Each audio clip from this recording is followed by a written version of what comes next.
எல்லோருக்கும் வணக்கம். Krishna Geetha wisdom YouTube சேனலுக்கு உங்க எல்லோரையும் அன்போடு வரவேற்கிறேன். கலியுகத்துல உண்மையா தர்மத்தை கடைபிடிச்சு வாழ முடியுமா, இல்ல நல்லவனா வாழ்றவங்க தான் அதிகமா கஷ்டப்படணுமா? இந்த கேள்வி உங்க மனசுலயும் எப்பவாவது வந்திருக்கா? இன்னைக்கு நம்ம சுற்றி என்ன நடக்குதுன்னு கொஞ்சம் அமைதியா பார்த்தாலே ஒரு விஷயம் புரியும்.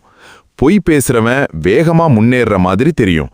ஏமாத்துறவன் பெரிய ஆளா மதிக்கப்படுற மாதிரி தெரியும்.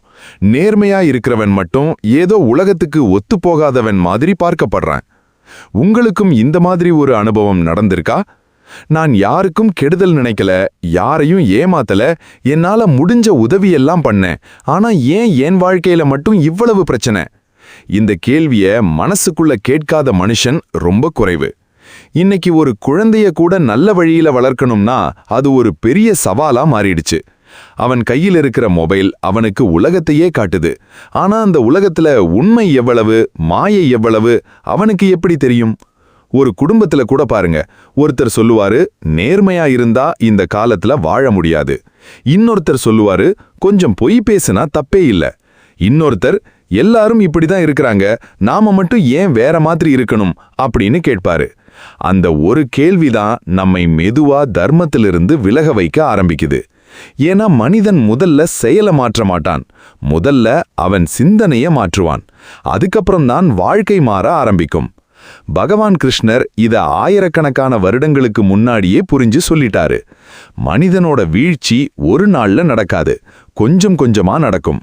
முதல்ல ஆசை வரும், அந்த ஆசை நிறைவேறலன்னா கோபம் வரும். கோபத்தால அறிவு மங்கும், அறிவு மங்கினா சரி தவறு தெரியாம போயிடும். அப்புறம் அவன் எடுக்கிற முடிவுகள் அவனையே அழிவுக்கு கொண்டு போகும். இது அர்ஜுனனுக்கு மட்டும் சொன்ன உபதேசம் இல்ல, இது நமக்கெல்லாம் சொல்லப்பட்ட வாழ்க்கை எச்சரிக்கை. கொஞ்சம் யோசிச்சு பாருங்க. ஒரு மனிதன் பொய் பேச ஆரம்பிக்கும் போது அவனுக்கு முதல் நாள் பயமாயிருக்கும், இரண்டாவது நாள் கொஞ்சம் குறையும், 10வது நாள் அது சாதாரணமா ஆயிடும். ஒரு மாதத்துக்கு அப்புறம் அதையே புத்திசாலித்தனம்னு சொல்ல ஆரம்பிப்பான். அதுதான் கலியுகத்தின் ஆபத்து. தவறுன்னு தெரியாம போறதுதான் பெரிய பிரச்சனை இல்ல, தவற சரின்னு நம்ப ஆரம்பிக்கிறது தான் மிகப்பெரிய ஆபத்து. இன்னைக்கு சமூக ஊடகங்கள்ல நம்ம என்ன பார்க்கிறோம்? யாராவது ஆடம்பரமா வாழ்றத காட்டுறாங்க, யாராவது கோடிக்கணக்கில் சம்பாதிச்சதை காட்டுறாங்க, யாராவது புகழ் வாங்குறாங்க. அதை பார்த்த உடனே நம்ம மனசு என்ன சொல்லுது? அவருக்கு கிடைக்குது, எனக்கு மட்டும் ஏன் கிடைக்கல? இந்த ஒப்பீடு தான் மனிதனோட அமைதியை முதல்ல திருடுது. அதுக்கப்புறம் அவன் என்ன செய்ய ஆரம்பிப்பான்?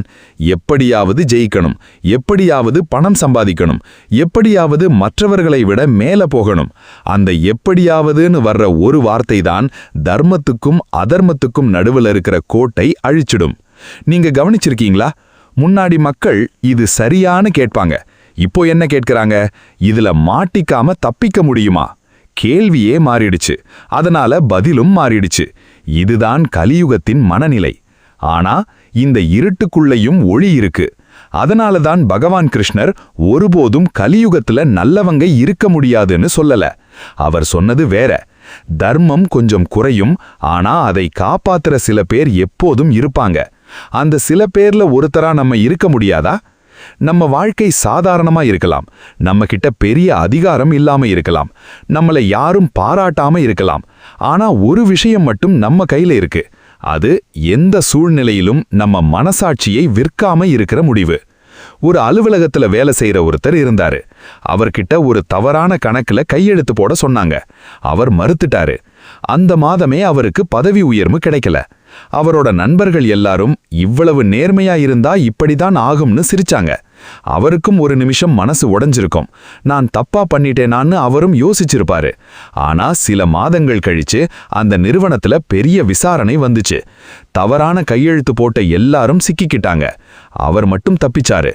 பாருங்க, தர்மம் உடனடி லாபம் தராம இருக்கலாம், ஆனா அது நம்மள உடனடி அழிவிலிருந்தும் காப்பாத்தும். இதுதான் நிறைய பேருக்கு புரியாத ரகசியம். கிருஷ்ணர் நமக்கு வெற்றியை மட்டும் வாக்குறுதி கொடுக்கல, அதுக்கு முன்னாடி மனசாட்சியோட வாழ்ற வாழ்க்கையை வாக்குறுதி கொடுத்தாரு. உங்களுக்கும் இப்படி ஒரு சூழ்நிலை வந்திருக்கா? சரி என்று தெரிஞ்ச விஷயத்தை செய்ததுக்காக நஷ்டம் பார்த்திருக்கீங்களா? அல்லது தவறு செய்யலன்னு சொல்லி வாய்ப்பை இழந்திருக்கீங்களா? அப்படி இருந்தா இந்த காணொளி உங்களுக்காகத்தான். ஏன்னா கலியுகத்துல தர்மத்தை பின்பற்றவன் தோல்வியாளன் இல்ல, அவன் ஒரு போராளி. அவன் வெளி உலகத்தோட மட்டும் போராட மாட்டான். ஒவ்வொரு நாளும் தன்னோட மனசுக்குள்ள நடக்கிற போர்ல ஜெயிக்க முயற்சி பண்ணிக்கிட்டே இருப்பான். அந்த போர்ல அவனுக்கு மிகப்பெரிய துணை யாரு தெரியுமா? பகவான் கிருஷ்ணர். ஆனா கிருஷ்ணர் தர்மம் அப்படின்னு சொல்லும்போது அது வெறும் உண்மை பேசுறதா, யாருக்கும் கெடுதல் செய்யாம இருக்கிறதா, இல்ல அதைவிட ரொம்ப ஆழமான அர்த்தம் இருக்கா? முந்தைய பகுதியில் கலியுகத்துல நல்லவனா வாழறது ஏன் இவ்வளவு கஷ்டமா இருக்கு, ஏன் பல நேரங்களில் அதர்மம் ஜெயிக்கிற மாதிரி நமக்கு தோணுது என்பதை பார்த்தோம். ஆனா அந்த எல்லா கேள்விகளுக்கும் பதில் கிடைக்கணும்னா முதல்ல ஒரு விஷயத்த தெளிவா புரிஞ்சுக்கணும். தர்மம் அப்படின்னா உண்மையில என்ன? ஏன்னா இந்த ஒரு வார்த்தையத்தான் நிறைய பேர் தவறா புரிஞ்சிருக்காங்க. சில பேருக்கு தர்மம் அப்படின்னா கோவிலுக்கு போறது, சில பேருக்கு தர்மம் அப்படின்னா பூஜை பண்றது, சில பேருக்கு தர்மம் அப்படின்னா தானம் கொடுக்கறது, இன்னும் சில பேருக்கு நான் யாரையும் ஏமாத்தல அதனால நான் தர்மமான மனுஷன்னு தோணும். ஆனா கிருஷ்ணர் சொல்ற தர்மம் இதையெல்லாம் தாண்டி இருக்குது. கொஞ்சம் யோசிச்சு பாருங்க. ஒரு மருத்துவர் இருக்காரு, அவர்கிட்ட ஒரு நோயாளி வர்றாரு. அந்த நோயாளி உயிருக்கு ஆபத்தான நிலையில் இருக்காரு. அந்த நேரத்துல மருத்துவர் நான் இப்போ பூஜைக்கு போகணும் அதனால அப்புறமா வர்றேன்னு சொன்னா அது தர்மமா? இல்லையே. அந்த நேரத்துல அவரோட தர்மம் உயிரை காப்பாத்துறது. அதே மாதிரி ஒரு ஆசிரியர் இருக்காங்க, அவங்க பள்ளிக்கு போய் குழந்தைகளுக்கு பாடம் சொல்லாம நான் நாள் முழுக்க கோவில்ல இருக்க போறேன்னு சொன்னா அது தர்மமா? இல்ல, அவங்களோட தர்மம் அறிவை கொடுக்கறது. அதே மாதிரி ஒரு அப்பா இருக்காரு, வீட்ல குழந்தை பசியோட இருக்குது, ஆனா அவர் நான் ஆன்மீகத்துல இருக்கேன் குடும்பத்தை பற்றி யோசிக்க மாட்டேன்னு சொன்னா அது தர்மமா? இல்ல, குடும்பத்தை காப்பாத்துறதும் தர்மம்தான். அதனாலதான் கிருஷ்ணர் அர்ஜுனன் கிட்ட ஒரு மிகப்பெரிய உண்மைய சொன்னாரு. ஒவ்வொருத்தருக்கும் அவரவரோட தர்மம் வேற. இதுதான் சுய தர்மம். அதாவது நம்ம வாழ்க்கையில் நமக்கு கொடுக்கப்பட்ட கடமையை உண்மையா செய்வது. இதுதான் கிருஷ்ணர் சொல்ற தர்மத்தின் அடிப்படை. ஆனா கலியுகத்துல என்ன நடக்குது தெரியுமா? மக்கள் தங்களோட வாழ்க்கையை விட அடுத்தவங்க வாழ்க்கையத்தான் அதிகமா கவனிக்கிறாங்க. உங்களுக்கும் இந்த பழக்கம் கொஞ்சமாவது இருக்கா? சமூக ஊடகத்தை திறந்த உடனே அவர் எங்க போயிருக்காரு, அவர் என்ன வாங்கியிருக்காரு, அவரோட சம்பளம் எவ்வளவு, அவருக்கு எவ்வளவு புகழ், இப்படி யோசிக்க ஆரம்பிக்கிறோமா? அப்படின்னா நாம மெதுவா நம்ம சுய தர்மத்தை மறந்துட்டோம். ஒரு சின்ன கதை சொல்றேன். ஒரு கிராமத்துல 2 விவசாயிகள் இருந்தாங்க. ஒருத்தர் தினமும் காலையில எழுந்து தன்னோட வயலை கவனிப்பாரு. இன்னொருத்தர் தன்னோட வயலை விட பக்கத்து வயல்ல என்ன நடக்குதுன்னு தான் அதிகமா பாப்பாரு. அவன் என்ன விதை போட்டான், எவ்வளவு தண்ணீர் ஊத்துறான், அவனுக்கு நல்ல விளைச்சல் வருதே, இப்படியே நாள் முழுக்க அவனைத்தான் கவனிச்சுக்கிட்டே இருப்பாரு. மாதங்கள் கழிச்சு முதல் விவசாயியோட வயல் பசுமையா இருந்துச்சு. 2வது விவசாயியோட வயல் வறண்டு போயிடுச்சு. ஏன்? அவன் தன்னோட வேலைய மறந்துட்டான், மத்தவங்கள பார்த்துக்கிட்டே இருந்தான். இதுதான் இன்றைய மனித வாழ்க்கை. நம்ம சந்தோஷத்தை மத்தவங்களோட வாழ்க்கையோட ஒப்பிட ஆரம்பிச்சிட்டோம். அதனால நம்ம தர்மத்தை இழந்துட்டோம். கிருஷ்ணர் ஒருபோதும் எல்லாரையும் மாதிரி வாழுன்னு சொல்லல. அவர் சொன்னது உன்னோட கடமைய நேர்மையா செய். இதை விட பெரிய ஆன்மீகம் வேற இல்ல. நீங்க ஒரு நிறுவனத்துல வேலை செய்றீங்கன்னு வைத்துக்கொள்ளலாம். உங்க முதலாளி உங்களை நம்பி ஒரு பொறுப்பை கொடுக்கறாரு. அத முழு மனசோட செய்யறது தர்மம். நீங்க ஒரு அம்மாவா இருந்தா உங்க குழந்தைக்கு நல்ல பண்புகளை சொல்லிக் கொடுக்கிறது தர்மம். நீங்க ஒரு மாணவரா இருந்தா நேர்மையா படிக்கிறது தர்மம். நீங்க ஒரு தொழில் செய்யறவரா இருந்தா வாடிக்கையாளரை ஏமாத்தாம இருக்கிறது தர்மம். பாருங்க, தர்மம் பெரிய பெரிய விஷயத்துல மட்டும் இல்ல, அது நம்ம தினசரி வாழ்க்கையில் ஒவ்வொரு முடிவிலையும் இருக்கு. ₹1 கூட அதிகமா வாங்காம இருக்கிறது, பொய் சொல்ல வாய்ப்பு இருந்தாலும் உண்மையை தேர்ந்தெடுக்கிறது, யாரும் பார்க்காத நேரத்துல கூட தவறு செய்யாம இருக்கிறது. இது எல்லாம் தர்மம் தான். ஆனா இதுக்கெல்லாம் ஒரு தடை இருக்கு. அது என்ன தெரியுமா? மனுஷனோட அகங்காரம். நான், எனக்கு, என்னோட, இந்த 3 வார்த்தைகள் தான் தர்மத்துக்கு பெரிய எதிரி. ஏன்னா அகங்காரம் வந்தவுடனே கடமை மறந்து போகும், பொறுப்பு மறந்து போகும், மற்றவரோட நலன் மறந்து போகும். ஒரு அலுவலகத்துல நடந்த உண்மை சம்பவம். ஒரு இளைஞருக்கு பதவி உயர்வு கிடைக்கல. அவருக்கு ரொம்ப கோபம். என்ன மதிக்கல, எனக்கு மட்டும் ஏன் அப்படின்னு மனசு முழுக்க வருத்தம். அந்த கோபத்துல அவர் வேலையை சரியா செய்யாம ஆரம்பிச்சாரு. சில மாதங்கள்ல அவரே வேலையை இழந்துட்டாரு. அதுக்கப்புறம் தான் அவருக்கு புரிஞ்சது, நான் என்னோட கடமையை விட்டுட்டு என்னோட பெருமையை மட்டும் காப்பாத்த முயற்சி பண்ணிக்கிட்டே இருந்தேன். இதுதான் நிறைய பேரோட வாழ்க்கையில நடக்குது. தர்மம் அகங்காரத்தோட சேர்ந்து வாழ முடியாது. தர்மம் பணிவோட மட்டும்தான் வாழும். கிருஷ்ணர் ஏன் அவ்வளவு பெரிய பரம்பொருளா இருந்தும் அர்ஜுனனுக்கு தேரோட்டியா இருந்தாரு தெரியுமா? அது ஒரு பாடம். உயர்ந்தவன் என்பவன் சேவை செய்ய தயங்க மாட்டான். அதுதான் தர்மம். அதனால நீங்க இன்று வீட்டுக்கு போனதும் ஒரு கேள்வி கேட்டு பாருங்க. நான் இன்று என்னோட கடமையை உண்மையா செஞ்சேனா? அடுத்த கேள்வி, யாரும் பார்க்காத நேரத்துல நான் எப்படி நடந்துகிட்டேன்? இந்த 2 கேள்விக்கும் மனசாட்சி முன்னாடி நேர்மையா பதில் சொல்ல முடிஞ்சா நீங்க ஏற்கனவே தர்மத்தின் பாதையில நடக்க ஆரம்பிச்சிட்டீங்க.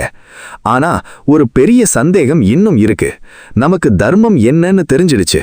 ஆனா அதை பின்பற்ற விடாம தினமும் நம்ம மனசுக்குள்ள யாரு தடையா நிற்கிறாங்க? ஏன் சில நேரம் நமக்கு சரி தெரிஞ்சிருந்தும் தப்ப தேர்ந்தெடுக்கிறோம்? ஏன் ஆசை வந்த உடனே தர்மம் மறந்து போகுது? முந்தைய பகுதியில் தர்மம் அப்படின்னா வெறும் பூஜை, கோவில், தானம் மட்டுமில்ல. ஒவ்வொருத்தரும் தங்களுக்கு கொடுக்கப்பட்ட கடமைய மனசாட்சியோட நிறைவேற்றுறது தான் உண்மையான தர்மம் என்பதை பார்த்தோம். ஆனா இப்போ ஒரு முக்கியமான கேள்வி வருது. நமக்கு சரி என்னன்னு தெரியும், தப்பு என்னன்னு தெரியும். ஆனா ஏன் பல நேரங்களில் தெரிஞ்சே தப்பான முடிவை எடுக்கிறோம்? உங்களுக்கும் இந்த மாதிரி நடந்திருக்கா? இத செய்யக்கூடாதுன்னு மனசு சொல்லும், ஆனா அதையே செஞ்சிடுவோம். அதுக்கப்புறம் ஐயோ இதை நான் பண்ணியிருக்க கூடாதுன்னு வருத்தப்படுவோம். இந்த போராட்டம் யாருக்கும் புதுசில்ல. பணம் இருக்கிறவனுக்கும் இருக்கு, பணம் இல்லாதவனுக்கும் இருக்கு. படிச்சவனுக்கும் இருக்கு, படிக்காதவனுக்கும் இருக்கு. ஆன்மீகத்துல இருக்கிறவனுக்கும் இருக்கு, சாதாரண வாழ்க்கை வாழ்றவனுக்கும் இருக்கு. ஏன்னா இந்த போர் வெளியில நடக்கிற போர் இல்ல, இது மனசுக்குள்ள நடக்கிற மகாபாரதம். அதனாலதான் பகவான் கிருஷ்ணர் அர்ஜுனனோட கையில வில் இருந்தாலும் முதல்ல அவனோட மனசத்தான் சரி பண்ண ஆரம்பிச்சாரு. ஏன்னா மனசு ஜெயிச்சா வாழ்க்கை ஜெயிக்கும். மனசு தோத்தா வெளியில எவ்வளவு வெற்றி கிடைச்சாலும் உள்ளுக்குள்ள அமைதி இருக்காது.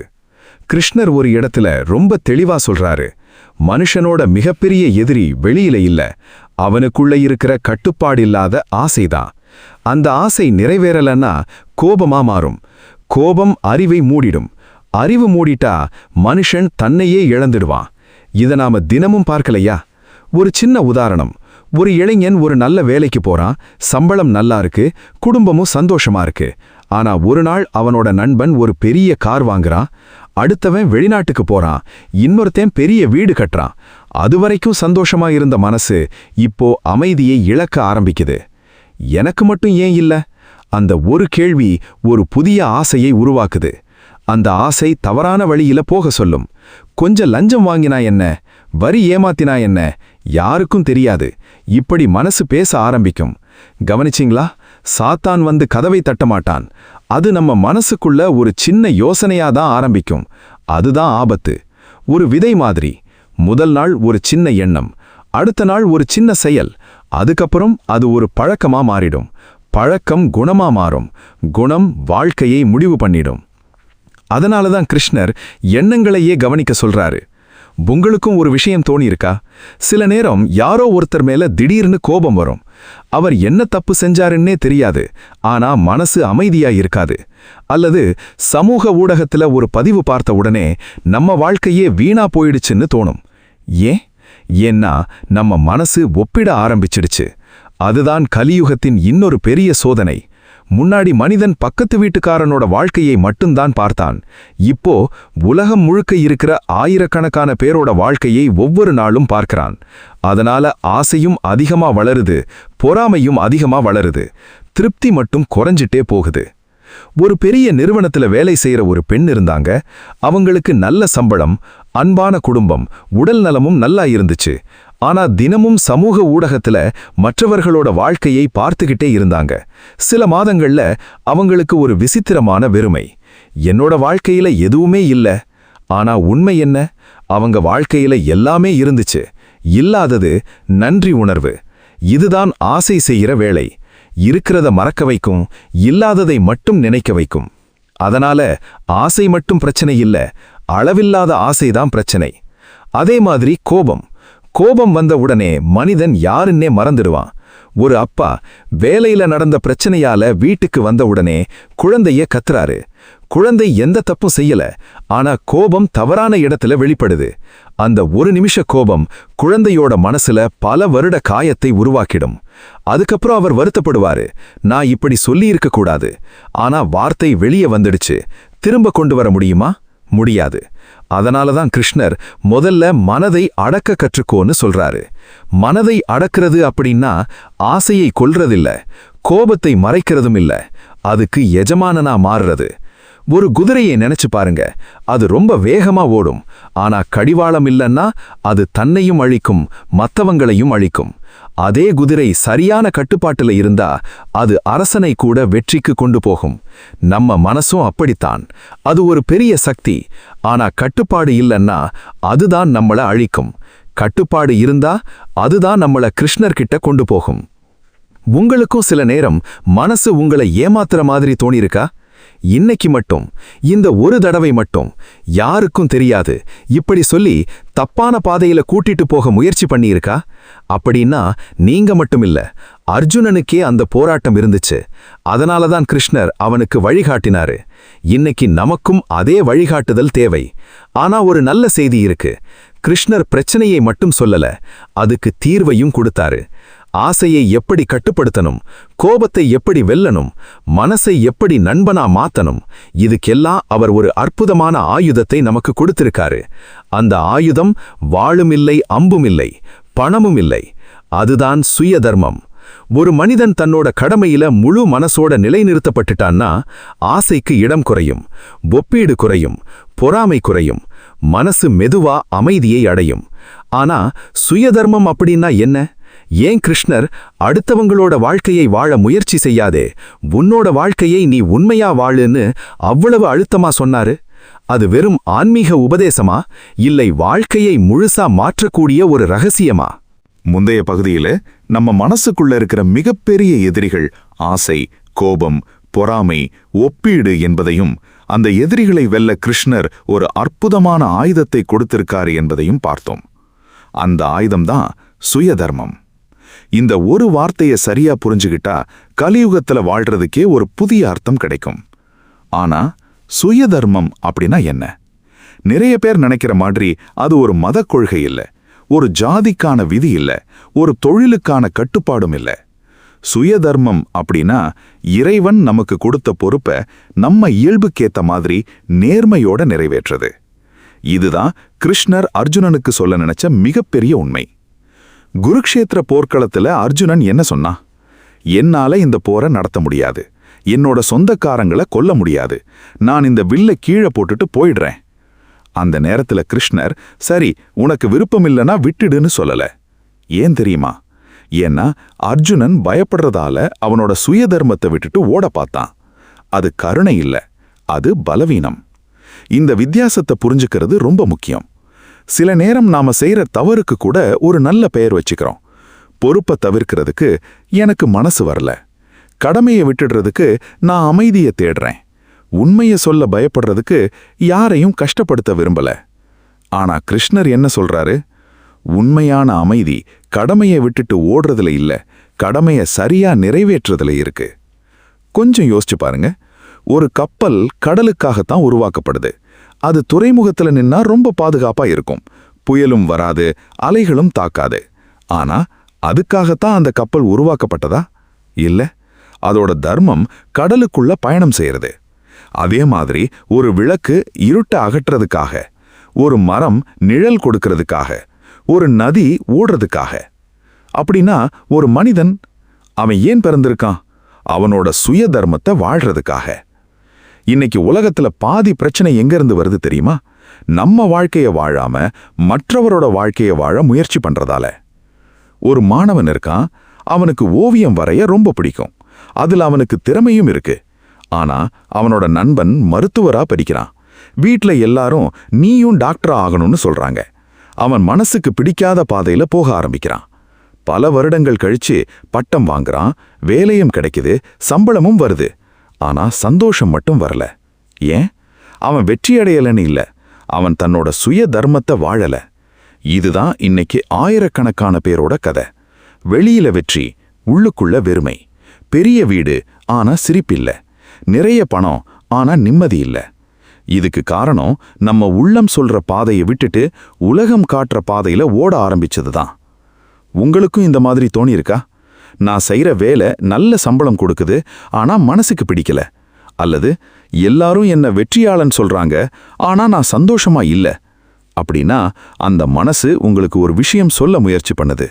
நீ உன்னையே மறந்துட்ட. அதனால தான் கிருஷ்ணர் அர்ஜுனன் கிட்ட ஒரு ஆழமான உண்மையை சொல்றாரு. மற்றவரோட தர்மத்தை சிறப்பா செய்வதை விட உன்னோட தர்மத்தை குறையோட செய்தாலும் அது உயர்ந்தது. இந்த ஒரு வரிய நம்ம வாழ்க்கையில பயன்படுத்தி பாருங்க. நீங்க ஒரு அம்மாவா இருந்தா உங்க குழந்தைய நல்ல மனுஷனா வளர்க்கிறது அது உலகத்துல எந்த விருதையும் விட பெரிய சாதனை.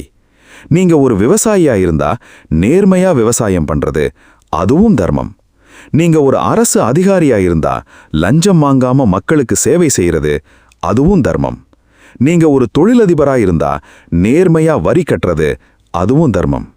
தர்மம் பெரிய மேடையில நடக்கிற விஷயம் இல்ல, அது தினமும் நம்ம கையால நடக்கிற சின்ன சின்ன முடிவுகள்ல இருக்கு. ஒரு நாள் ஒரு வயதான தாத்தா பேருந்துல ஏறினார். பேருந்து கூட்டமா இருந்துச்சு. எல்லாரும் மொபைலை பார்த்துக்கிட்டே இருந்தாங்க. ஒரு கல்லூரி மாணவன் மட்டும் உடனே எழுந்து தன்னோட இருக்கையை கொடுத்தான். அந்த தாத்தா சிரிச்சு நல்லா இருப்பான்னு ஆசீர்வதிச்சாரு. அந்த மாணவனுக்கு அது ஒரு சின்ன செயல், ஆனா அதுதான் தர்மம். யாரும் பார்க்காமல் இருந்தாலும் சரி என்று தெரிஞ்சதை செய்யறது. இன்னைக்கு நிறைய பேருக்கு ஒரு தவறான எண்ணம் இருக்கு. நான் மட்டும் நல்லவனா இருந்தா என்ன ஆக போறது? இந்த கேள்வி உங்களுக்கு வந்திருக்கா? நேர்மையா சொல்லுங்க. இந்த உலகமே மாறப் போறதில்ல, நான் மட்டும் மாறி என்ன பயன் அப்படின்னு ஒரு நாளாவது யோசிச்சிருக்கீங்களா? ஆனா ஒரு இருட்டான அறையில ஒரு சின்ன விளக்கை ஏட்டுனா அது உலகத்தையே ஒளிர வைக்காது, ஆனா அந்த அறைய ஒளிர வைக்கும். அதுபோல நம்ம தர்மம் உலகத்தை உடனே மாற்றாது, ஆனா நம்ம குடும்பத்தை மாற்றும், நம்ம குழந்தைகளை மாற்றும், நம்ம மனசை மாற்றும். அதுதான் பெரிய மாற்றத்தோட ஆரம்பம். ஒரு வீட்ல அப்பா நேர்மையா வாழ்ந்தா அதை பார்த்து குழந்தை கத்துக்கும்.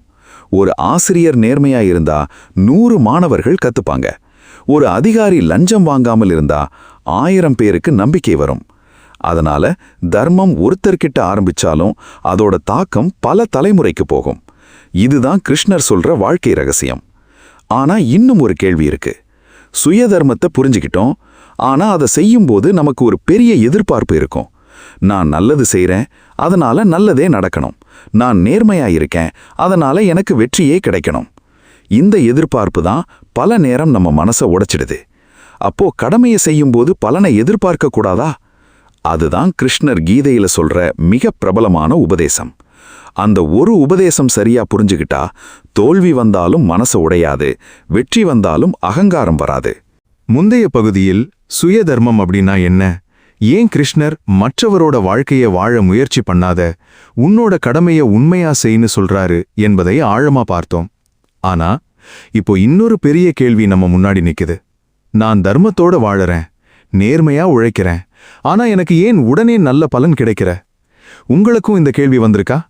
நேர்மையா வேலை செய்யற ஒருத்தருக்கு பதவி உயர்வு கிடைக்கல, ஆனா வேலை சரியா செய்யாத இன்னொருத்தருக்கு பதவி உயர்வு கிடைச்சிருக்கு.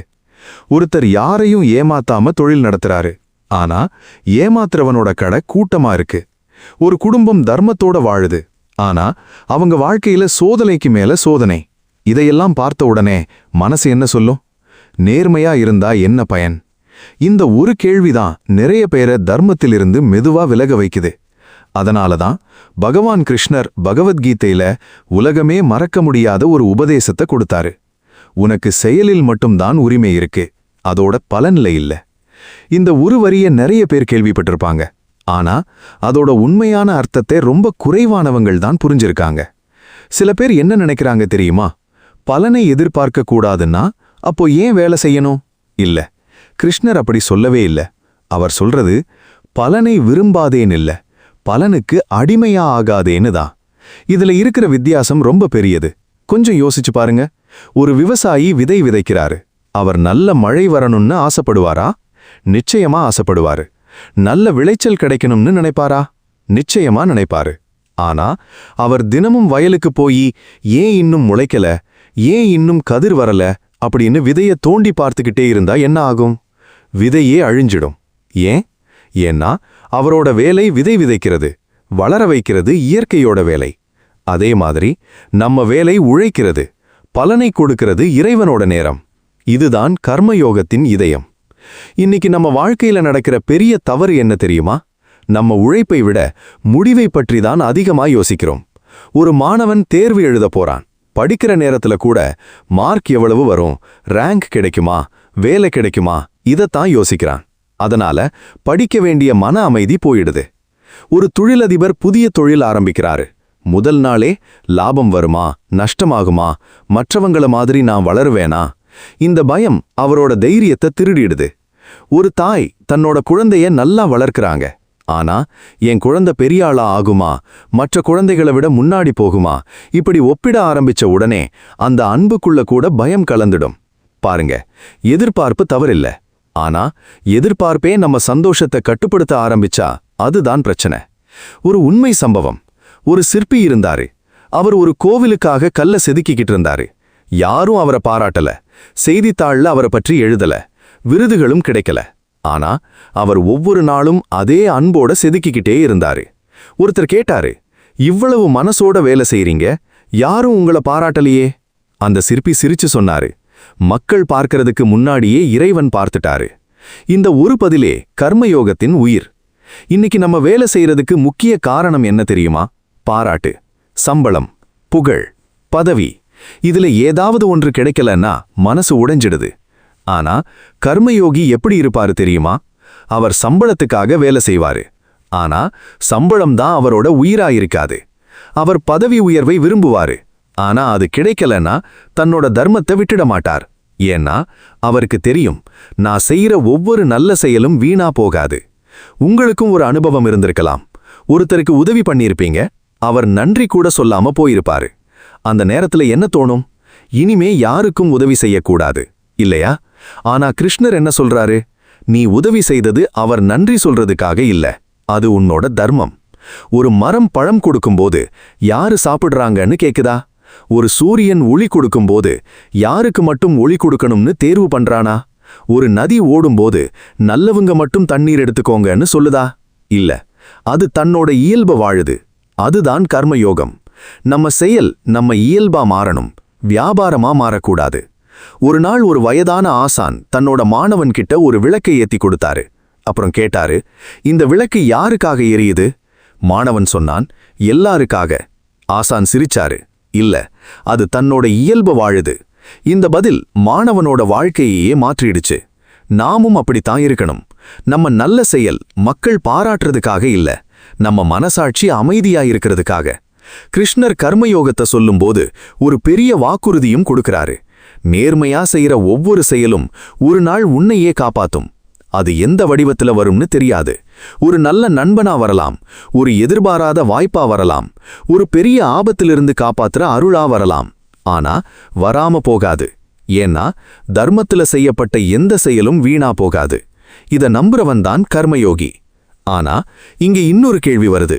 சரி, நான் கடமையை செய்றேன், பலனை பற்றிய கவலைய குறைக்க முயற்சி செய்றேன். ஆனா மனசு மட்டும் அமைதியா இருக்க மாட்டேங்குதே. சின்ன விஷயத்துக்கே பயம், சின்ன தோல்விக்கே கவலை, சின்ன விமர்சனத்துக்கே மனசு உடைஞ்சிடுது. அப்போ இந்த மனதை எப்படி கட்டுப்படுத்துறது? எப்படி தினமும் இறைவனை நினைச்சுக்கிட்டே தர்மத்துல நிலை நிற்கிறது? முந்தைய பகுதியில் கர்மயோகம் என்ற கிருஷ்ணரின் அற்புதமான உபதேசத்தை பார்த்தோம். நம்ம கடமைய முழு மனசோட செய்யணும். ஆனா அந்த கடமையோட பலனுக்கு அடிமையா ஆகக்கூடாதுன்னு கிருஷ்ணர் ஏன் சொன்னாரு என்பதையும் புரிஞ்சுக்கிட்டோம். ஆனா இதெல்லாம் கேட்கறதுக்கு ரொம்ப அழகா இருக்கு. ஆனா நடைமுறையில அதுதான் கஷ்டம். காலையில எழுந்த உடனே மனசு அமைதியா இருக்கும். ஆனா ஒரு ஃபோன் கால், ஒரு மெசேஜ், ஒரு அலுவலக பிரச்சனை, ஒரு குடும்ப சண்டை, ஒரு சமூக ஊடக பதிவு, இதுல ஏதாவது ஒன்னு போதும், மனசு உடனே குழம்ப ஆரம்பிச்சிடும். உங்களுக்கும் இப்படிதான் நடக்குதா? காலையில சந்தோஷமா ஆரம்பிச்ச நாள் மாலைக்குள்ள கவலையா மாறிடுதா? யாராவது ஒரு வார்த்தை சொன்னா அது நாள் முழுக்க மனசுல ஓடிக்கிட்டே இருக்குதா? தூங்க போற நேரத்துல கூட பழைய சம்பவங்கள் தான் ஞாபகத்துக்கு வருதா? அப்படின்னா நீங்க மட்டும் இல்ல, இது கலியுகத்துல வாழ்ற பெரும்பாலான மனிதர்களோட நிலை. அதனாலதான் கிருஷ்ணர் முதல்ல மனசை பற்றி பேசுறாரு. ஏன்னா மனசு சரியா இருந்தா வாழ்க்கையில பாதி பிரச்சனை முடிஞ்ச மாதிரி தான். கொஞ்சம் யோசிச்சு பாருங்க. ஒரே மழை, ஒரு விவசாயிக்கு சந்தோஷம். அதே மழை வெளியில துணி காய வச்சிருக்கிற ஒருத்தருக்கு கவலை. மழை ஒன்றுதான், ஆனா அதை பார்க்கிற மனசுதான் வேற. அதே மாதிரி ஒரே சம்பவம், ஒருத்தர் அதுல ஒரு வாய்ப்பை பார்க்கறாரு, இன்னொருத்தர் அதுல ஒரு பிரச்சனைய பார்க்கறாரு. வித்தியாசம் சம்பவத்துல இல்ல, மனநிலையில. அதனால தான் கிருஷ்ணர் சொல்றாரு, மனசுதான் மனிதனோட நண்பனும் மனசுதான் மனிதனோட எதிரியும். இந்த ஒரு வரிய நாம ஆழமா புரிஞ்சுக்கணும். நம்ம வாழ்க்கையில பெரிய எதிரி வெளியில இருக்கிற மனுஷங்க இல்ல, நம்ம கட்டுப்பாடு இல்லாம ஓடுற மனசுதான். ஒரு குரங்க நினைச்சு பாருங்க. ஒரு கிளையில இருந்து இன்னொரு கிளைக்கு தாவிக்கிட்டே இருக்கும். ஒரு நிமிஷம் கூட அமைதியா இருக்காது. நம்ம மனசும் அப்படிதான். ஒரு நிமிஷம் கடந்த காலத்துக்கு போகும், அடுத்த நிமிஷம் எதிர்காலத்துக்கு ஓடும். இப்போ இருக்கிற இந்த நிமிஷத்துல மட்டும் இருக்காது. அதனால தான் நமக்கு அமைதி கிடைக்கிறதே இல்லை. ஒரு நாள் ஒரு வயதான சாமியார் தன்னோட சீடனை கூட்டிக்கிட்டு ஒரு ஏரிக்கரைக்கு போனாரு. அந்த ஏரியில தண்ணீர் ரொம்ப கலங்கி இருந்துச்சு. சாமியார் கேட்டாரு, இதுல உன்னோட முகம் தெரியுதா? தெரியல. கொஞ்ச நேரம் அமைதியா இருந்தாங்க. தண்ணீர் மெதுவா நின்னுச்சு. மீண்டும் கேட்டாரு, இப்போ தெரியுதா? ஆமாம், ரொம்ப தெளிவா தெரியுது. அதுக்கு சாமியார் சொன்னாரு, தண்ணீர் அமைதியானப்போதான் அதுல உண்மை தெரியும். அதே மாதிரி மனசு அமைதியானப்போதான் வாழ்க்கையோட உண்மையும் தெரியும். எவ்வளவு அழகான பாடம் பாருங்க. நாம எடுக்கிற நிறைய தவறான முடிவுகள் அமைதியான மனநிலையில எடுக்கப்பட்ட முடிவுகள் இல்ல. கோபத்துல, பயத்துல, அவசரத்துல, அகங்காரத்துல எடுக்கப்பட்ட முடிவுகள். அதனால முடிவு எடுக்கிறதுக்கு முன்னாடி மனசை அமைதிப்படுத்த கத்துக்கணும். ஆனா அதை எப்படி செய்வது? கிருஷ்ணர் நமக்கு சில எளிமையான வழிகளை சொல்றாரு. முதல் வழி நல்ல சங்கம். நீங்க யார் கூட அதிக நேரம் செலவழிக்கிறீங்களோ கொஞ்சம் கொஞ்சமா நீங்களும் அவங்கள மாதிரியே மாற ஆரம்பிப்பீங்க. நீங்க எப்பவும் குறை சொல்றவங்களோட இருந்தா நீங்களும் குறை சொல்ல ஆரம்பிப்பீங்க. எப்பவும் கோபப்படுறவங்களோட இருந்தா உங்களுக்கும் கோபம் அதிகமா வரும். எப்பவும் இறைவனை நினைக்கிறவங்களோட இருந்தா உங்க மனசும் மெதுவா அந்த வழியில போகும். இதனால தான் சத்சங்கம் அவ்வளவு முக்கியம். இன்னைக்கு நேர்ல போக முடியலனாலும் நல்ல புத்தகங்கள், நல்ல ஆன்மீக சொற்பொழிவுகள், நல்ல எண்ணங்களை வளர்க்கிற காணொளிகள், இவை எல்லாமே சத்சங்கம் தான். 1 மணி நேரம் சமூக ஊடகத்துல வீணா செலவழிக்கிறதுக்கு பதிலா 10 நிமிஷம் பகவத்கீதையை படிச்சு பாருங்க. ஒரு வாரத்துக்குள்ளேயே உங்க மனசுல வித்தியாசம் தெரிய ஆரம்பிக்கும். இரண்டாவது வழி நாம ஜபம். சில பேர் நினைப்பாங்க, ஒரு பேரை திரும்ப திரும்ப சொன்னா என்ன மாறப்போகுது? ஆனா ஒரு பாடல் நாள் முழுக்க மனசுல ஒலிக்குதே, அப்படின்னா இறைவனோட நாமமும் மனச மாற்றாதா? கிருஷ்ணா, கோவிந்தா, கோபாலா, இந்த நாமங்களை மனசார சொல்லும்போது மூச்சும் மெதுவாகும், எண்ணங்களும் குறைய ஆரம்பிக்கும், மனசு ஓடுற வேகமும் குறையும். ஒரு சின்ன குழந்தை பயந்தா என்ன செய்யும்? அம்மாவோட கையை பிடிச்சுக்கும். அந்த கை பிடிச்ச உடனே அதுக்கு தைரியம் வந்துடும். அதே மாதிரி நாம ஜபம் அப்படின்னா கிருஷ்ணரோட கையை பிடிச்சுக்கிறது. மூன்றாவது வழி எண்ணங்களை கவனிக்க கத்துக்கோங்க. நிறைய பேர் தங்களோட எண்ணம் தான் தாங்கள்னு நினைக்கிறாங்க. இல்ல, எண்ணங்கள் வருது போகுது, நாம அதை கவனிக்கிறவங்க. கோபம் வந்தா எனக்கு கோபம் வருது அப்படின்னு கவனிங்க. பயம் வந்தா எனக்கு பயம் வருது அப்படின்னு கவனிங்க. அதை உடனே செயல்ல மாத்திராதீங்க. ஒரு மேகத்தை போல அது வந்துட்டு போயிடும். ஆனா நாம அந்த மேகத்தையே வானம்னு நினைச்சா அதுதான் பிரச்சனை. நான்காவது வழி தினமும் கொஞ்ச நேரம் அமைதியா இருங்க. இன்னைக்கு மனிதனுக்கு கிடைக்காத பெரிய செல்வம் என்ன தெரியுமா? அமைதி. எப்பவும் சத்தம், எப்பவும் தகவல்கள், எப்பவும் அறிவிப்புகள். மனசுக்கு ஓய்வே இல்லை. ஒரு நாளைக்கு 10 நிமிஷமாவது போனை வச்சுட்டு அமைதியா உட்காருங்க. மூச்சை கவனிங்க. கிருஷ்ணருடைய உருவத்தை மனசுல நினைச்சுக்கோங்க. அது தியானமா இருக்கலாம் அல்லது அமைதியான பிரார்த்தனையா இருக்கலாம். ஆனா அந்த 10 நிமிஷம் உங்க வாழ்க்கையை மெதுவா மாற்ற ஆரம்பிக்கும். ஒரு தொழிலதிபர் இருந்தாரு. ரொம்ப மன அழுத்தம், இரவு தூக்கமே வராது. ஒரு பெரிய ஆன்மீக ஆசான் அவர்கிட்ட ஒரு விஷயம் மட்டும் சொன்னாரு. காலையில எழுந்த உடனே போனை தொடாதீங்க, முதல் 10 நிமிஷம் இறைவனை நினைங்க. அவரும் அப்படியே செஞ்சாரு. 1 மாதம் கழிச்சு அவரோட மனைவி சொன்னாங்க, நீங்க ரொம்ப மாறிட்டீங்க. தொழில் மாறல, பிரச்சனை மாறல, ஆனா அதை எதிர்கொள்ற மனசு மாறிடுச்சு. அதுதான் ஆன்மீகத்தோட உண்மையான பலன். பிரச்சனை இல்லாத வாழ்க்கை கிடைக்கிறதில்ல, பிரச்சனையை ஜெயிக்கிற மனசு கிடைக்கிறது. உங்களுக்கும் ஒரு கேள்வி, ஒரு நாள்ல எவ்வளவு நேரம் நம்ம உடம்புக்காக செலவழிக்கிறோம்? குளிக்கிறோம், சாப்பிடுறோம், வேலை செய்றோம், ஓய்வெடுக்கிறோம். ஆனா நம்ம மனசுக்காக எவ்வளவு நேரம் செலவழிக்கிறோம்? 5 நிமிடமாவது இல்ல. அதனாலதான் உடம்பு ஆரோக்கியமா இருந்தாலும் மனசு சோர்ந்து போயிருக்கு. கிருஷ்ணர் நமக்கு சொல்றது ரொம்ப எளிமையானது. மனதை நீ காப்பாத்து, மனசு உன்னை காப்பாத்தும். ஆனா இங்க ஒரு பெரிய சந்தேகம் வருது. சரி, நாம நாமஜபம் செய்றோம், தியானம் செய்றோம், நல்லவங்களோட சேர்ந்து இருக்க முயற்சி செய்றோம். ஆனா ஏன் நல்லவங்களுக்கு மட்டும் இன்னும் அதிகமா சோதனை வருது? ஏன் இறைவனை நம்புறவங்களே சில நேரம் அதிகமா அழறாங்க? ஏன் தர்மத்துல இருக்கிறவங்களுக்கு வாழ்க்கை எளிதா இல்ல? இந்த கேள்விக்கு கிருஷ்ணர் கொடுக்கிற பதில் ஒவ்வொரு பக்தனோட மனசுக்கும் புதிய தைரியத்தை கொடுக்கும். முந்தைய பகுதியில் மனதை எப்படி காப்பாத்தணும், நல்ல சங்கம், நாமஜபம், தியானம், மன விழிப்புணர்வு இவையெல்லாம் கலியுகத்துல எவ்வளவு முக்கியம் என்பதை பார்த்தோம். ஆனா இந்த எல்லாத்தையும் பின்பற்ற ஒரு மனிதனோட மனசுல கூட ஒரு நாள் கண்டிப்பா ஒரு கேள்வி எழும். நான் யாருக்கும் கெடுதல் நினைக்கல, என்னால முடிஞ்ச அளவுக்கு தர்மத்தோட வாழறேன், இறைவனையும் நம்புறேன். அப்படி இருக்கும்போது ஏன் எனக்கு மட்டும் இவ்வளவு சோதனை? இந்த கேள்வி இன்னைக்கு மட்டும் இல்ல, ஆயிரக்கணக்கான வருடங்களாக மனிதர்கள் கேட்டுக்கிட்டே இருக்கிற கேள்வி. உங்களுக்கும் வாழ்க்கையில ஒரு நேரமாவது இப்படி தோணியிருக்கா? நான் தவறு செய்யாத போது கூட ஏன் இந்த கஷ்டம்? இறைவன் என்னை மறந்துட்டாரா? என் பிரார்த்தனை அவருக்கு கேட்கலையா? இப்படி மனசு உடைஞ்சு அழுதுருக்கீங்களா? அப்படி இருந்தா இன்னைக்கு நான் சொல்ல போற விஷயத்த கவனமா கேளுங்க. ஏன்னா இந்த உண்மை புரிஞ்சிட்டா வாழ்க்கையில வரும் ஒவ்வொரு சோதனையையும் நீங்க வேற ஒரு பார்வையில பார்க்க ஆரம்பிப்பீங்க. கொஞ்சம் யோசிச்சு பாருங்க. மகாபாரதத்துல பாண்டவர்கள் யாரு? தர்மத்தின் பக்கம் நின்னவங்க, உண்மைக்காக வாழ்ந்தவங்க, இறைவனை முழுசா நம்பினவங்க. அப்படி இருக்க அவங்க வாழ்க்கை எப்படி இருந்துச்சு? அரண்மனையில பிறந்தவங்க காட்டுல வாழ்ந்தாங்க, அரசாட்சிக்கு உரிமை இருந்தும் அநியாயமா துரத்தப்பட்டாங்க, சூதாட்டத்துல ஏமாற்றப்பட்டாங்க, அவமானப்பட்டாங்க, பசியோட அலைஞ்சாங்க, போர்ல தங்களோட சொந்தங்களை இழந்தாங்க. ஒரு நிமிஷம் யோசிச்சு பாருங்க. கிருஷ்ணர் அவங்களோட நண்பர், அவங்களோட வழிகாட்டி, அவங்களோட பாதுகாவலர். அப்படி இருக்க ஏன் அவர் அந்த சோதனைகளை தடுக்கல? ஏன் ஒரு விரல் அசைச்சி எல்லாத்தையும் சரி பண்ணல? இதுதான் நம்மளோட கேள்வியும். ஆனா கிருஷ்ணர் ஒரு விஷயத்தை நமக்கு புரிய வைக்கிறாரு. சோதனை அப்படின்னா அது தண்டனைன்னு அர்த்தம் இல்ல. பல நேரம் அது தயாரிப்பு. ஒரு தங்கத்தை நினைச்சு பாருங்க.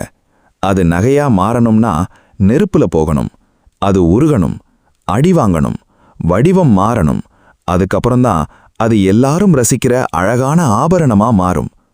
தங்கம் நெருப்பை பார்த்து ஏன் என்ன மட்டும் எரிக்கிறீங்கன்னு கேட்டா அதுக்கு என்ன பதில்? உன்னை அழிக்க இல்ல, உயர்த்தத்தான். அதே மாதிரி இறைவன் சில நேரம் நம்ம வாழ்க்கையில சோதனையை அனுமதிக்கிறது நம்மள உடைக்க இல்ல, நம்மள உயர்த்த. ஆனா சோதனை வந்த நேரத்துல இது புரியாது. ஒரு விதையை நினைச்சு பாருங்க. அது மண்ணுக்குள்ள புதைக்கப்படுது. இருட்டு, அழுத்தம், ஈரம். அதுக்கு என்ன தோணும்? என்னோட வாழ்க்கை முடிஞ்சிடுச்சு. ஆனா உண்மை என்ன? அதுதான் அதோட புதிய வாழ்க்கையோட ஆரம்பம். நம்ம வாழ்க்கையிலையும் அப்படித்தான். சில நேரம் நாம இழப்பு என்று நினைக்கிறது இறைவன் கொடுக்க போற பெரிய ஆசீர்வாதத்தோட ஆரம்பமா இருக்கும். ஒரு உண்மை சம்பவம். ஒரு இளைஞன் ரொம்ப கஷ்டப்பட்டு ஒரு வேலைக்கு விண்ணப்பிச்சான். அவனுக்கு அந்த வேலை கிடைக்கல. அவன் ரொம்ப அழுதான். இறைவன் என்னை கைவிட்டுட்டாருன்னு நினைச்சான். 6 மாதம் கழிச்சு அதே நிறுவனமே பெரிய நஷ்டத்தால மூடப்பட்டுச்சு. அவன் கிடைக்காத வேலைக்காக அழுதான். ஆனா அது கிடைக்காம இருந்ததால தான் பெரிய பிரச்சனையில இருந்து தப்பிச்சான். பாருங்க, அந்த நாள்ல அவனுக்கு புரியல. ஆனா பின்னாடி திரும்பி பார்த்தப்போ இதுவும் கிருஷ்ணரோட அருள்தான்னு புரிஞ்சிச்சு. உங்களுக்கும் இப்படிப்பட்ட அனுபவம் இருக்கா? ஒரு விஷயம் கிடைக்கலன்னு அழுதுருக்கீங்க. ஆனா சில வருடங்கள் கழிச்சு நல்ல வேளை அது நடக்கலன்னு சொல்லியிருக்கீங்களா? இப்படிப்பட்ட அனுபவம் நிறைய பேருக்கு இருக்கு. ஏன்னா நாம இன்றைய நாளை மட்டும்தான் பார்க்கிறோம். கிருஷ்ணர் முழு வாழ்க்கையையும் பார்க்கிறாரு. அதனால நாம மூடப்பட்ட கதவை பார்த்து அழுறோம். அவர் திறக்க போற கதவை பார்த்து சிரிக்கிறாரு. இதுதான் நம்பிக்கையோட ரகசியம். ஆனா இதுக்கு இன்னொரு பக்கம் இருக்கு. சோதனை வந்த உடனே நம்ம நம்பிக்கைதான் முதல்ல குலையும். இறைவன் இருக்காரா? என் பிரார்த்தனை கேட்கிறாரா? நான் இவ்வளவு நாள் நம்பினது வீணா? இப்படி கேள்விகள் வர ஆரம்பிக்கும். அந்த நேரத்துல தான் உண்மையான பக்தி வெளிப்படும். சந்தோஷமா இருக்கும்போது கிருஷ்ணா நன்றின்னு சொல்றது சுலபம். ஆனா கண்ணீர் வந்த நேரத்துல கூட கிருஷ்ணா எனக்கு புரியல, ஆனா உங்களை நான் நம்புறேன் என்று சொல்றதுதான் உண்மையான சரணாகதி. பாண்டவர்களோட வாழ்க்கையை கவனிச்சிங்களா? அவங்க ஒவ்வொரு சோதனையிலும் கிருஷ்ணரை இன்னும் நெருக்கமா உணர்ந்தாங்க. சோதனை அதிகமா வந்ததால இறைவனை விட்டு விலகல, இன்னும் அதிகமா பிடிச்சுக்கிட்டாங்க. அதனாலதான் இறுதியில் வெற்றி யாருக்கு கிடைச்சது? பாண்டவர்களுக்கு. வெற்றி கிடைக்க காரணம் அவங்க பலமா இருந்ததால இல்ல, அவங்க கிருஷ்ணரை விடாம பிடிச்சிருந்ததால. கலியுகத்துல நாம மறந்துடுற மிகப்பெரிய உண்மை இதுதான். சோதனை வந்தா இறைவன் நம்ம விட்டு தூரமா போயிட்டாருன்னு அர்த்தம் இல்ல. சில நேரம் அவர் ரொம்ப பக்கத்துல இருக்காருன்னு தான் அர்த்தம். ஒரு சின்ன குழந்தை நடக்க கத்துக்கும்போது அம்மா என்ன பண்றாங்க? எப்பவும் தூக்கிக்கிட்டே இருப்பாங்களா? இல்ல, கொஞ்சம் தூரமா நிப்பாங்க. குழந்தை 2 அடி நடக்கும், விழும், மறுபடியும் எழும், மீண்டும் நடக்கும். அம்மா பார்த்துக்கிட்டே இருப்பாங்க. ஏன் உடனே ஓடி தூக்கல? ஏன்னா அவங்களுக்கு தெரியும், இது வளர்ச்சிக்கான விழுதல். அதே மாதிரி கிருஷ்ணரும் நம்ம வாழ்க்கையில சில நேரம் நம்மள தனியா விட்ட மாதிரி தோணும். ஆனா உண்மையில அவர் தூரமா போகல, நம்ம வளர்ச்சியை அமைதியா பார்த்துக்கிட்டு இருக்காரு. நீங்க ஒரு விஷயத்தை கவனிச்சிருக்கீங்களா? சோதனை முடிஞ்சு பல வருடங்கள் கழிச்சு அந்த கஷ்டத்தை நினைச்சு பார்க்கும்போது அந்த அனுபவம்தான் என்னை இவ்வளவு வலிமையாக்கிச்சேன்னு சொல்லுவோம். அந்த நேரத்துல புரியாத பாடம் பின்னாடி வாழ்க்கையோட பெரிய ஆசானா மாறிடும். இதுதான் கிருஷ்ணரோட செயல். அவர் சோதனையை எப்பவும் அனுப்புறதில்ல, ஆனா வர்ற சோதனையை நம்ம வளர்ச்சிக்கான பாதையா மாத்துறாரு. அதனால அடுத்த தடவை வாழ்க்கையில கஷ்டம் வந்தா ஒரே ஒரு கேள்வியை மட்டும் கேளுங்க. ஏன் எனக்குன்னு கேட்காதீங்க. அதுக்கு பதிலா, கிருஷ்ணா, இந்த அனுபவத்துல நீங்க என்ன கத்துக் கொடுக்க நினைக்கிறீங்கன்னு கேளுங்க. அந்த ஒரு கேள்வி உங்க வாழ்க்கையை மாற்றிடும். ஆனா இன்னொரு அற்புதமான உண்மை இருக்கு. நிறைய பேர் நினைக்கிறாங்க கிருஷ்ணர் துவாபர யுகத்துல தான் இருந்தாரு, இப்போ இல்ல. உண்மையாவா? இன்னைக்கும் கிருஷ்ணர் நம்ம வாழ்க்கையில பேசுறாரா? நம்மள வழி நடத்துறாரா? நம்ம பிரார்த்தனைக்கு பதில் கொடுக்கறாரா? முந்தைய பகுதியில் நல்லவங்களுக்கு வர்ற சோதனை தண்டனை இல்ல, அது பல நேரங்களில் நம்மள உயர்த்துற ஒரு ஆன்மீக பயிற்சி என்பதை பார்த்தோம். பாண்டவர்களோட வாழ்க்கை இதுக்கு மிகப்பெரிய சாட்சி என்பதையும் புரிஞ்சுக்கிட்டோம். ஆனா இப்போ ஒரு கேள்வி. கிருஷ்ணர் துவாபர யுகத்துல அர்ஜுனனோட பேசினாரு, சரி. ஆனா இப்போ இந்த கலியுகத்துல நம்ம கூட அவர் எப்படி பேசுறாரு? உங்களுக்கும் இந்த சந்தேகம் வந்திருக்கா? நான் இவ்வளவு நாள் பிரார்த்தனை பண்றேன், கிருஷ்ணா, என்னோட குரலை நீங்க கேக்குறீங்களா? நீங்க எனக்கு ஒரு பதில் கொடுக்கறீங்களா? இப்படி மனசுக்குள்ள கேள்வி கேட்டிருக்கீங்களா? அப்படி கேட்டிருந்தா இந்த பகுதியை ரொம்ப கவனமா கேளுங்க. ஏன்னா கிருஷ்ணர் இன்னைக்கும் பேசுறாரு, ஆனா அவர் பேசுற விதத்தை நாம கவனிக்க மறந்துட்டோம். குருக்ஷேத்திர போர்க்களத்துல அர்ஜுனன் ஒரு விஷயம் பண்ணான். அவன் முதல்ல தன்னோட அகங்காரத்தை கீழே வச்சான். எனக்கு எல்லாம் தெரியும்னு சொல்லல. அதுக்கு பதிலா, எனக்கு குழப்பமா இருக்கு, நீங்க தான் என்ன வழி நடத்தணும்னு சொன்னான். அந்த நிமிஷத்துல தான் கீதை பிறந்தது. இதுல ஒரு பெரிய ரகசியம் இருக்கு. நம்ம மனசு எனக்கே எல்லாம் தெரியும்னு நினைக்கிற வரைக்கும் இறைவனோட வழிகாட்டுதல் உள்ள நுழையாது. நிறைய பேரோட வாழ்க்கையில இதுதான் நடக்குது. பிரார்த்தனை பண்றாங்க, ஆனா முடிவை ஏற்கனவே அவங்களே எடுத்துட்டு இருப்பாங்க. கிருஷ்ணா, நான் நினைச்ச மாதிரியே நடக்கணும் அப்படித்தான் வேண்டாங்க. ஆனா கிருஷ்ணர் சில நேரம் வேறொரு பாதையை திறக்கிறாரு. அதை நாம மறுக்கிறோம். அப்புறம் இறைவன் பதில் கொடுக்கலன்னு சொல்றோம். கொஞ்சம் யோசிச்சு பாருங்க. ஒரு மருத்துவர்கிட்ட போறீங்க, அவர் மருந்து எழுதுறாரு, ஆனா நீங்க அந்த மருந்தை சாப்பிடாம எனக்கு குணமாகலன்னு சொன்னா அது மருத்துவரோட தப்பா? அதே மாதிரி கிருஷ்ணர் நமக்கு பல நேரம் பதில் கொடுக்கறாரு, ஆனா அதை ஏற்கிற மனநிலை நமக்கு இல்ல. அவர் எப்படி பேசுறாரு தெரியுமா? முதல் வழி மனசாட்சி மூலமா. ஒரு தவறான முடிவு எடுக்க போற நேரத்துல உள்ளுக்குள்ள ஒரு குரல் சொல்லும், இது சரியில்லை. அந்த குரல் எங்கிருந்து வருது? யாரும் இல்லாத இடத்துல யார் நம்மளை எச்சரிக்கிறது? அதுதான் மனசாட்சி. அந்த மனசாட்சிய அடிக்கடி கேட்க ஆரம்பிச்சா அது மெதுவா கிருஷ்ணரோட குரலா மாற ஆரம்பிக்கும். ஆனா நாம என்ன பண்றோம்? முதல் தடவை அந்த குரலை மீறுறோம், 2வது தடவை அதை கவனிக்க மாட்டோம், 3வது தடவை அந்த குரலே மெதுவா கேட்காம போயிடும். அதனால மனசாட்சிய பாதுகாக்கிறது கிருஷ்ணரோட வழிகாட்டுதலை பாதுகாக்கிற மாதிரி. 2வது வழி சரியான மனிதர்களை அனுப்புறது. உங்களுக்கும் இப்படிப்பட்ட அனுபவம் நடந்திருக்கா? ஒரு பிரச்சனையில ரொம்ப குழப்பமா இருந்த நேரத்துல திடீர்னு ஒரு மனிதர் வந்து ஒரு வார்த்தை சொல்லுவாரு. அந்த ஒரு வார்த்தை உங்க வாழ்க்கையையே மாற்றிடும். சில நேரம் ஒரு ஆசிரியர், சில நேரம் ஒரு நண்பர், சில நேரம் ஒரு பெரியவர், சில நேரம் நம்ம குழந்தையே கூட. இறைவன் பேசுறதுக்கு அவருக்கு ஒரு உருவம் தேவையில்லை. அவர் யார் மூலமா வேண்டுமானாலும் பேச முடியும். அதனால தான் நல்ல மனிதர்களை வாழ்க்கையில மதிக்கணும். 3வது வழி, நடக்கிற சம்பவங்கள் மூலமா. நாம ஒரு கதவை திறக்க முயற்சி பண்றோம், அது மூடிடுது. ரொம்ப வருத்தப்படுறோம். ஆனா சில மாதங்கள் கழிச்சு அந்த மூடிய கதவு நம்மள பெரிய ஆபத்திலிருந்து காப்பாத்துச்சுன்னு புரியும். அந்த நேரத்துல கிருஷ்ணா இப்பதான் புரியுதுன்னு சொல்லுவோம். நம்ம வாழ்க்கையில நிறைய விஷயங்களுக்கு பதில் உடனே கிடைக்காது. காலம் கடந்தப்புறம்தான் புரியும். அதனால நம்பிக்கை என்பது பதில் கிடைச்சப்புறம் வர்றதில்ல, பதில் தெரியாத நேரத்துல கூட இறைவனை நம்புறது. 4வது வழி, பகவத்கீதை மூலமா. ஒரு நாள் ஒரு இளைஞன் ரொம்ப மனசோர்வுல இருந்தான். என்ன செய்யறதுன்னே தெரியல. அவன் வீட்ல இருந்த பழைய பகவத்கீதையை எடுத்து படிக்க ஆரம்பிச்சான். அந்த நாள் அவன் படிச்ச முதல் வரி அவன் சந்திச்ச பிரச்சனைக்கே பதில் மாதிரி இருந்துச்சு. அவன் ஆச்சரியப்பட்டான். இது எப்படி? உண்மை என்ன தெரியுமா? பகவத்கீதை புதுசா எதையும் சொல்லல. ஆனா நம்ம மனசு தயாரான நேரத்துல அதே வார்த்தை புதிய அர்த்தத்தை கொடுத்துச்சு. அதனால பகவத்கீதை ஒரு புத்தகம் மட்டும் இல்ல, அது ஒவ்வொரு தலைமுறைக்கும் பேசுற உயிருள்ள வழிகாட்டி. 5வது வழி, அமைதி மூலமா.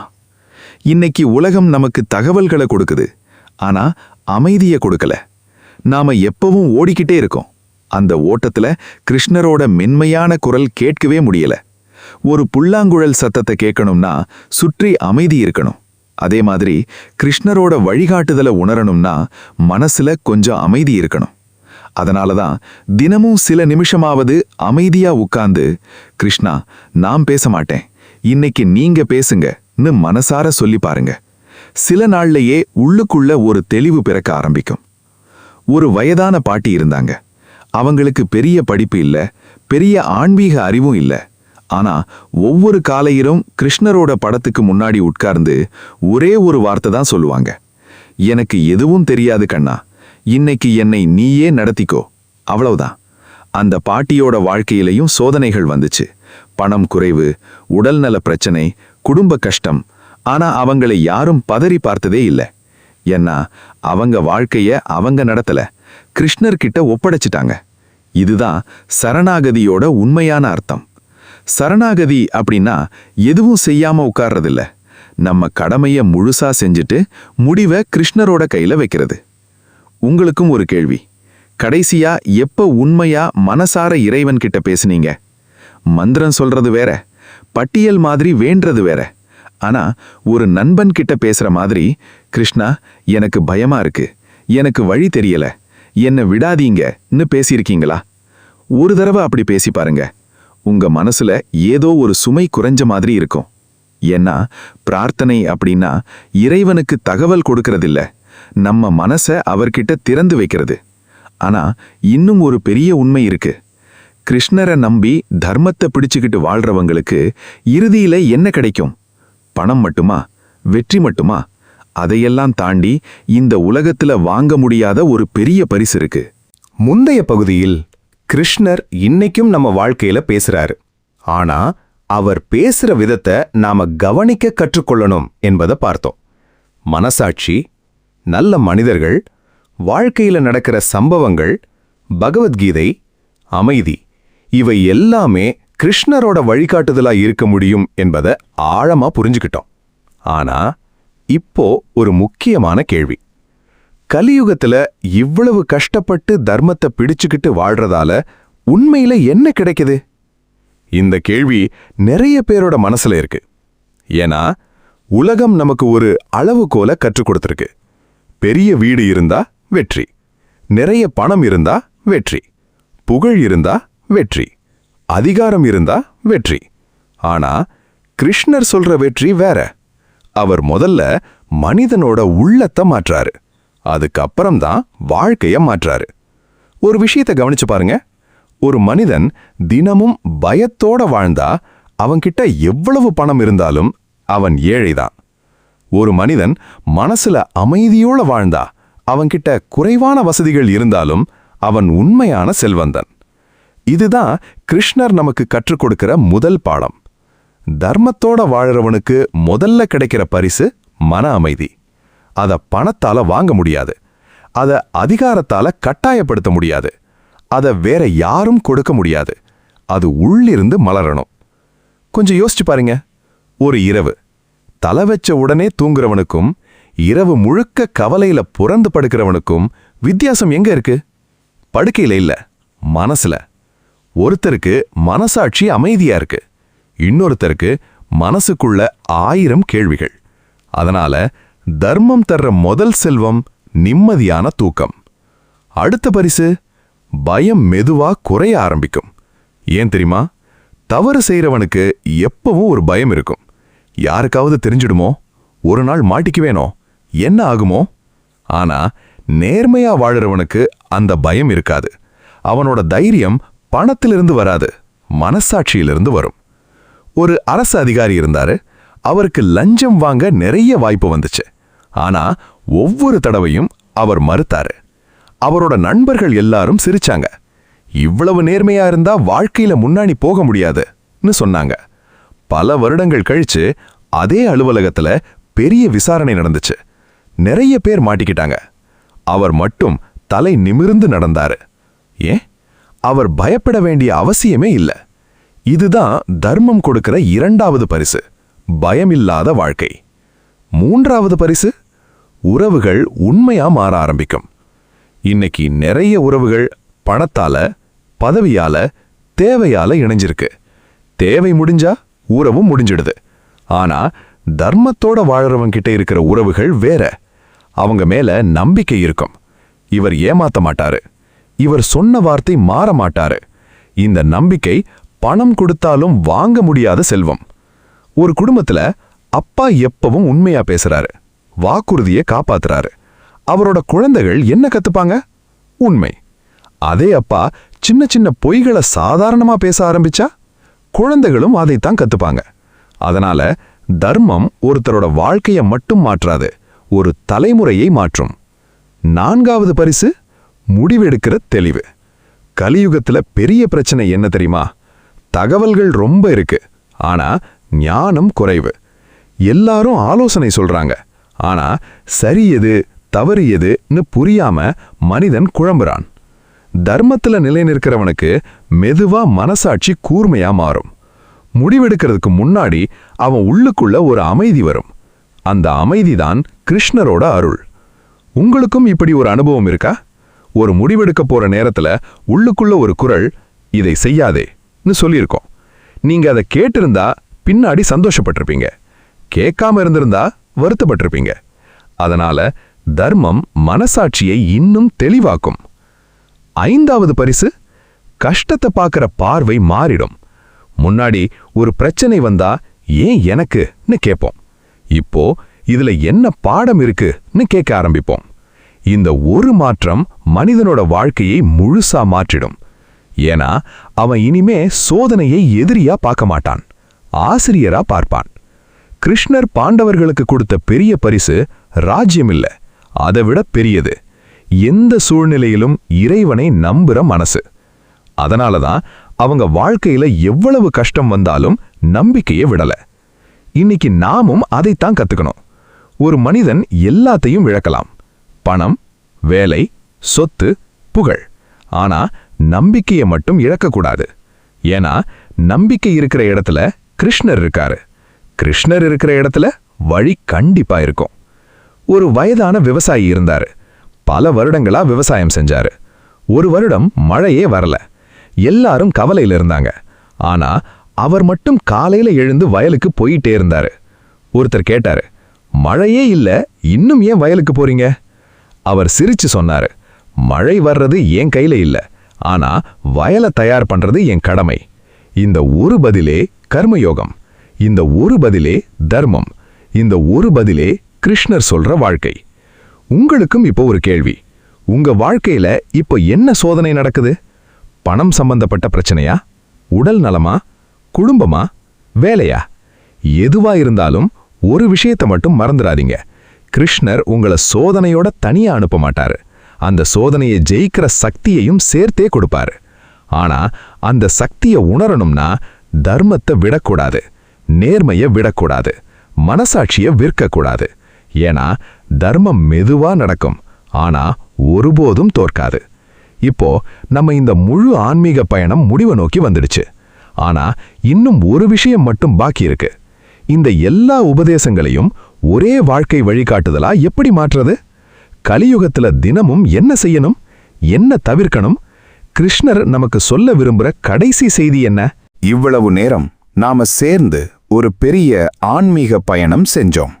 முதல்ல கலியுகத்துல தர்மத்தோட வாழ்றது ஏன் இவ்வளவு கஷ்டம்னு பார்த்தோம்.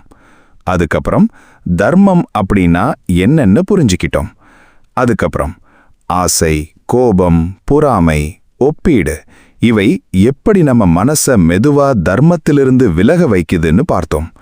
அதுக்கப்புறம் சுய தர்மம், கர்மயோகம், மன அமைதி, நாம ஜபம், நல்ல சங்கம், சோதனைகளோட அர்த்தம், இன்னைக்கும் கிருஷ்ணர் எப்படி நம்ம வாழ்க்கையில பேசுறாரு, தர்மத்தோட வாழ்றவங்களுக்கு கிடைக்கிற உண்மையான செல்வம், இவை எல்லாத்தையும் ஆழமா புரிஞ்சுக்கிட்டோம். ஆனா இப்போ இந்த முழு பயணத்தையும் ஒரு வாக்கியத்துல சொல்லணும்னா, கலியுகத்துல தர்மத்தை காப்பாத்துறது அப்படின்னா உலகத்தையே மாற்றுறது இல்ல, எந்த சூழ்நிலையிலும் நம்ம மனசாட்சிய விற்காம வாழ்றதுதான். இதுதான் கிருஷ்ணர் நமக்கு சொல்லுற இறுதி உபதேசம். உலகம் மாறிக்கிட்டே இருக்கும், மனுஷங்க மாறிக்கிட்டே இருப்பாங்க, தொழில்நுட்பம் மாறும், சமூகம் மாறும். ஆனா தர்மம் மட்டும் ஒருபோதும் மாறாது. உண்மை இன்னைக்கும் உண்மைதான், அன்பு இன்னைக்கும் அன்புதான், கருணை இன்னைக்கும் கருணைதான், நேர்மை இன்னைக்கும் நேர்மைதான். காலம் மாறலாம், ஆனா இந்த மதிப்புகள் ஒருபோதும் பழையதாக மாறாது. ஒரு மரத்தை கவனிச்சு பாருங்க. புயல் வந்தா அதோட கிளைகள் ஆடும், இலைகள் உதிரும், சில நேரம் பழங்களும் விழும். ஆனா வேறு ஆழமாயிருந்தா அந்த மரம் மீண்டும் துளிர்க்கும். நம்ம வாழ்க்கையும் அப்படித்தான். வேறு என்ன? தர்மம். கிளைகள் என்ன? பணம், வேலை, புகழ், உறவுகள். கிளைகள் உடைந்தாலும் வேறு உயிரோட இருந்தா மறுபடியும் வாழ்க்கை மலரும். அதனால வேற பாதுகாக்கணும், கிளைய மட்டுமில்ல. இன்னைக்கு உலகம் நமக்கு ஒரு விஷயத்தை கற்றுக் கொடுக்குது, வெளியில எப்படி அழகா தெரிஞ்சுக்கிறதுன்னு. ஆனா கிருஷ்ணர் நமக்கு கற்றுக் கொடுக்கிறது வேற, உள்ளுக்குள்ள எப்படி உண்மையா இருக்கிறதுன்னு. ஒரு நாள் நம்ம வாழ்க்கை முழுசையும் திரும்பி பார்க்க போறோம். அந்த நாள்ல எவ்வளவு பணம் சம்பாதிச்சோம், எவ்வளவு பேர் நம்மை பாராட்டினாங்க, எவ்வளவு பெரிய வீடு கட்டினோம், இது எல்லாம் முக்கியமா இருக்காது. அதுக்கு பதிலா சில கேள்விகள்தான் நம்ம முன்னாடி நிற்கும். நான் யாரையாவது காரணமில்லாம காயப்படுத்தினேனா? என்னால முடிஞ்ச அளவுக்கு நேர்மையா வாழ்ந்தேனா?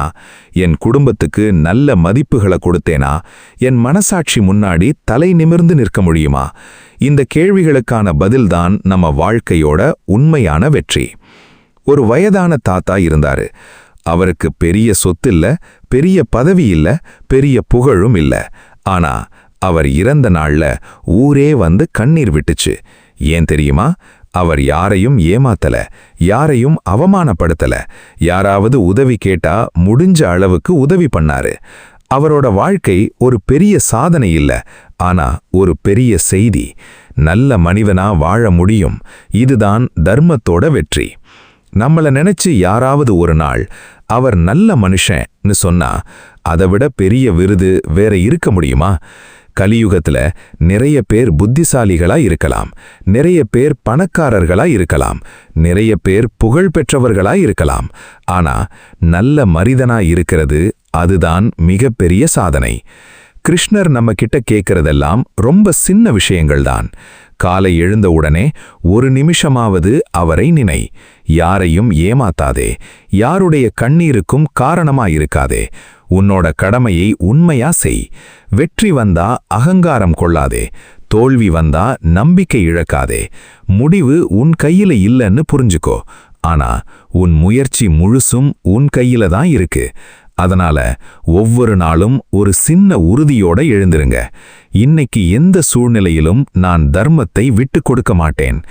இந்த ஒரு முடிவு உங்க வாழ்க்கையை மெதுவா மாற்ற ஆரம்பிக்கும். முதல்ல மனசு மாறும், அதுக்கப்புறம் வார்த்தைகள் மாறும், அதுக்கப்புறம் செயல்கள் மாறும், அதுக்கப்புறம் பழக்கங்கள் மாறும், இறுதியில் உங்க வாழ்க்கையே மாறிடும். இதுதான் கிருஷ்ணரோட வழி, இதுதான் பகவத்கீதையோட இதயம், இதுதான் கலியுகத்துல வாழ்ற ஒவ்வொரு மனிதனுக்கும் தேவையான ஆன்மீக ஒளி. இப்போ இந்த வீடியோ முடிக்கிறதுக்கு முன்னாடி ஒரு சின்ன வேண்டுகோள். இந்த காணொளிய பார்த்ததுக்கு அப்புறம் இன்னைக்கு ஒரு நல்ல செயலை கண்டிப்பா பண்ணுங்க. யாராவது ஒருத்தர்கிட்ட அன்பா பேசுங்க, ஒருத்தருக்கு உதவி பண்ணுங்க, ஒரு தவற மன்னிச்சிடுங்க, அல்லது குறைந்தபட்சம் ஒரு நிமிஷமாவது கண்களை மூடி கிருஷ்ணா என்னோட வாழ்க்கையில தர்மத்தோட வாழ்ற சக்தியை கொடுங்கன்னு மனசார சொல்லுங்க. நம்புங்க, அந்த பிரார்த்தனை ஒருபோதும் வீணா போகாது. கிருஷ்ணர் ஒருபோதும் தர்மத்தோட வாழ முயற்சி செய்யற ஒரு மனிதனை கைவிட மாட்டாரு. ஏன்னா தர்மத்தை காப்பாத்துறவன் உண்மையிலே கிருஷ்ணரோட கையை பிடிச்சுக்கிட்டு நடக்கிறவன். இறுதியாக இந்த காணொளி உங்க மனசுக்கு ஒரு சிறிய ஒளியையாவது கொடுத்திருந்தா, இந்த ஆன்மீக செய்தி இன்னும் நிறைய பேரை சென்றடைய இந்த வீடியோக்கு ஒரு லைக் பண்ணுங்க. உங்க குடும்பத்தினருக்கும் நண்பர்களுக்கும் ஷேர் பண்ணுங்க. இன்னும் இது போல பகவத்கீதை, கிருஷ்ண உபதேசங்கள், வாழ்க்கையை மாற்றக்கூடிய ஆன்மீக பயணங்களை தொடர்ந்து பார்க்க கிருஷ்ணா கீதா விஸ்டம் யூடியூப் சேனலை சப்ஸ்கிரைப் பண்ணி பக்கத்துல இருக்கிற பெல்லையும் அழுத்துங்க. நம்ம அடுத்த ஆன்மீக பயணத்துல மீண்டும் சந்திப்போம். ஸ்ரீ கிருஷ்ணர் அருள் எப்போதும் உங்களோடும், உங்க குடும்பத்தோடும், உங்க வாழ்க்கை பயணத்தோடும் இருக்கட்டும். ராதே கிருஷ்ணா. ஜெய் ஸ்ரீ கிருஷ்ணா.